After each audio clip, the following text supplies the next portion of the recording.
It is true to say that the main focus of his, look at Europe will not be the UK.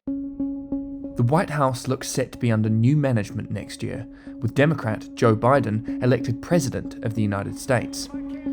So what does the changing of the guard in Washington mean for us across the Atlantic? Let's start with the President's opposite number, Boris Johnson. Well, I think Boris will look at this and go, I've just worked out how to deal with Trump. I've managed that quite well, I think, and now I've got to kind of change track to deal with Biden. So I don't think it helps Boris that Donald Trump was so outspoken in terms of Brexit and personally supportive of him. Fantastic Prime Minister. I mean, if you look at American politics today, it is basically divided around the idea of Donald Trump himself. We love Trump.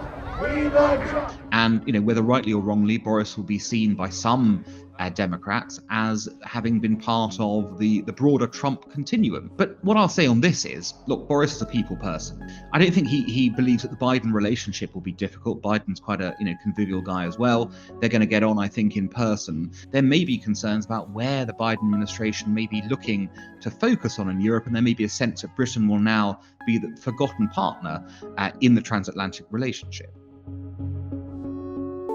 I think the first thing we have to note with whoever is president of the US is that there is an ongoing special relationship in terms of intelligence sharing, military connections that occur regardless of personal relations at the top. At the same time, changes of administration have led to changes in terms of how the UK is treated in Washington and vice versa.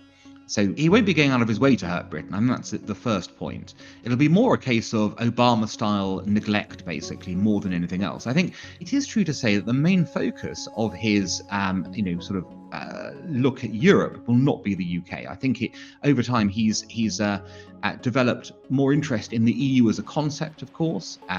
There are people on his likely team who will have better connections with Germany and France and the UK. And there is, of course, the background of his own Irish ancestry that will play out in a strong desire to see that Ireland is treated fairly in any Brexit deal in particular. It is likely that a Biden election will lead to the Europeans playing hardball on a better level. And that will leave the British government with a decision, a very important decision. Does it sign up to a deal that will probably be a little worse than what it could have got had Trump still been around and the leverage had kind of worked the other way? Or does it walk out completely and go, right, we'll go for the no deal approach, and then we'll negotiate with the US down the line? Of course, the problem with that, again, relies upon whether you keep the Irish border open. Biden has been quite open about the fact that he thinks there should be an open Irish border. He's been very strong on that subject, and he will be lobbied quite hard on that subject. So any no-deal Brexit that doesn't leave an open border will have a negative impact with the US as well as with the Europeans.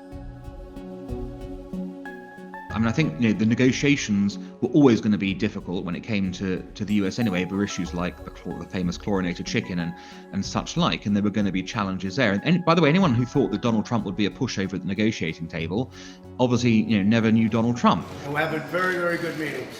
But the reality is, if your focus is much less on these types of agreements, if you're more interested in restoring America's power internationally and looking at multilateral coalitions, a little bilateral free trade deal, and it is little in the terms of how the Americans will see it as a percentage of their GDP, is just going to push us further down the queue of things that need to be done.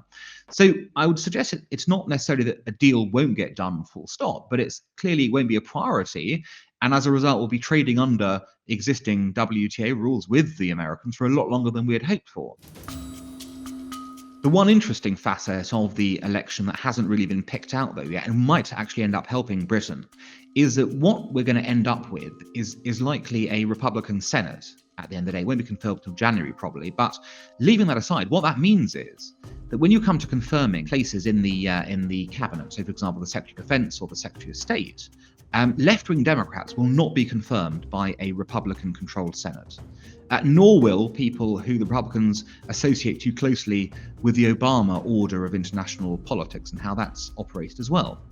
And as a result, this election result with a Republican-controlled Senate, even if it's a Democrat presidency, means that Britain could still benefit from the personnel who emerge in the administration.